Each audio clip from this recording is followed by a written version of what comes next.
Morning breaks slowly across the forest.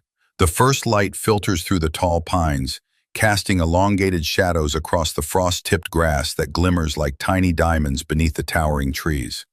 From the mouth of a den tucked beneath a rocky ledge, a wolf stirs. Its thick coat bristles in the cold air as it shifts its weight and stretches. Golden eyes blink open, scanning the landscape with wary precision. It yawns wide, revealing a mouthful of razor-sharp teeth, and stretches each limb with slow, deliberate movements. Another day in the wilderness has begun. The wolf rises, not alone, but surrounded by its family. A tight-knit unit of siblings, offspring, and a bonded pair. The pack is more than just a group. It's a social organism functioning with deep emotional bonds. Contrary to common belief, there's no ongoing fight for dominance, no snarling battles for the title of alpha. That idea, so ingrained in popular imagination, is a myth propagated by outdated science and dramatized media.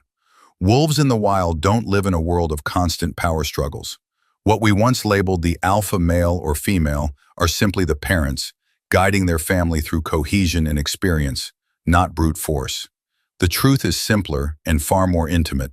The wolf pack is a family, and at its core is cooperation, not hierarchy. The morning begins with a round of scent marking, not as a show of ego, but as a matter of survival and communication. The borders of their territory must be maintained vigilantly. The wolf lifts its leg against trees, rocks, and bushes, leaving behind chemical messages encoded in urine.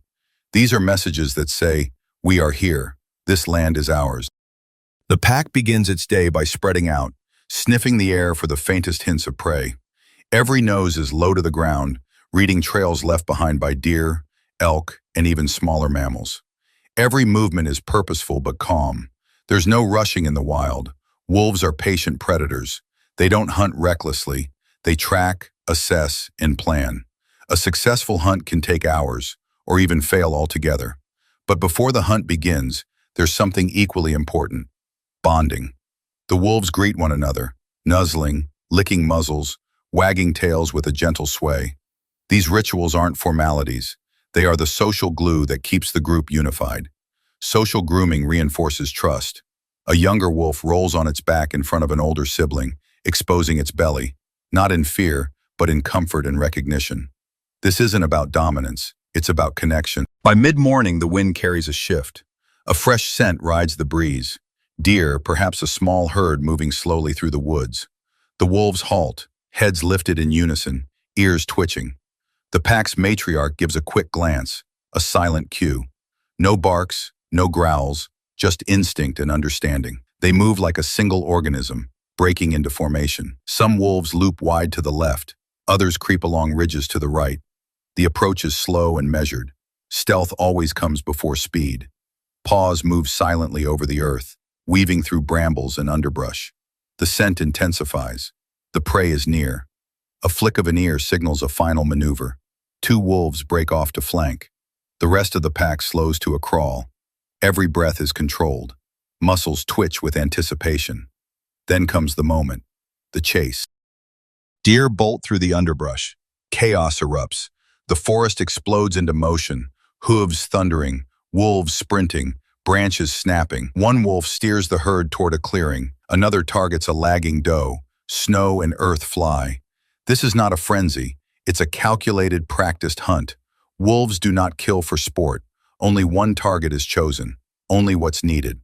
The hunt ends with a swift, efficient takedown. The doe collapses. The wolves gather, panting from the exertion. There's no tearing or fighting. The youngest eat first, those with growing bodies and greater need. Then the rest follow. There is discipline in the feeding, no gluttony. They eat what's necessary and leave the rest. The forest stills once more. Later, full and content, the wolves rest. Bellies pressed against the cool ground, heads nestled in fur-lined crooks, tails twitching in sleep. But rest is never absolute. One wolf always stays alert, golden eyes scanning the forest's edge. Even in relative safety, vigilance is the unspoken rule. As the sun climbs high into the sky, the pack resumes its rhythm. Not every day demands a kill. Some days are for traveling, checking territory, reinforcing bonds. The wolves move together like shadows stitched to the forest floor. They cross streams, climb hills, pass through thickets. Communication is effortless. Glances, posture, shared memory. They pause at a stream. Cold water sparkles beneath a canopy of green. The wolves drink and pups splash. One clambers onto a rock and slips off with a yelp. Another pup bounds forward, launching a playful bite. The adults observe with calm patience. These moments of play are far more than entertainment. They are lessons. Young wolves mimic hunts, test their coordination, build muscles they will one day rely on. In the calm of early afternoon, the forest breathes quietly. The wolves find shade beneath a pine grove. Grooming resumes. One wolf picks burrs and twigs from a sibling's coat, gnawing gently to dislodge a stubborn tick. These acts of care strengthen their physical health, but also deepen their social fabric. A pack isn't just a hunting team, it's a caregiving network. Midway through the day, the alpha myth returns to the mind. Despite modern science dispelling it, the media clings to the image of a snarling alpha wolf dominating the pack. But the reality couldn't be further. Wild wolf packs operate more like families than monarchies. Conflicts arise, but violence is rare. A stare, a shift in stance, or walking away can resolve tension. Authority is not enforced through strength alone. It is earned over time, through reliability, empathy, and experience. The myth of the lone wolf is also misleading. Wolves are social by nature. When a wolf is alone, it is often young and searching, not out of choice, but out of necessity. It seeks a partner, a new pack to start its own legacy. Solitude is temporary, not a lifestyle. And when it howls into the night, it's not celebrating isolation, it's pleading for connection. As afternoon wanes, the winds shift again. The scent of something unfamiliar causes the pack to halt. A lone wolf? A bear? The tension tightens and ears perk. Then a rustle on the ridge. A coyote. It pauses, eyes the pack, and quickly darts away. The wolves remain still, watchful. Their presence alone, unified and unshaken, is enough to deter most threats.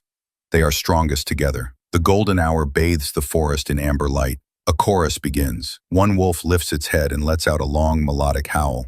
It's answered by another, and then another. Soon the forest vibrates with sound. This isn't noise. It's a symphony of unity, territory, and identity. Each voice has its own pitch, rhythm, tone. The wolves are singing their place into existence. Dusk settles. The final patrol begins.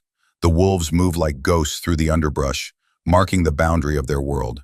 They cross familiar trails, move through silent glades, and scale hills that overlook the landscape they call home. Every step is purposeful, one last pause before nightfall. The stars emerge, pinpricks of light on a canvas of deepening blue. The air cools. The wolves return to the den, forming a circle of warm bodies. Pups curl up between adults. The forest falls silent again. The wolf who started the day lifts its head once more, ears tuned to the far-off echoes of another pack's howl. The sound is not a challenge. It's a reminder that others, too, exist within the vast wilderness.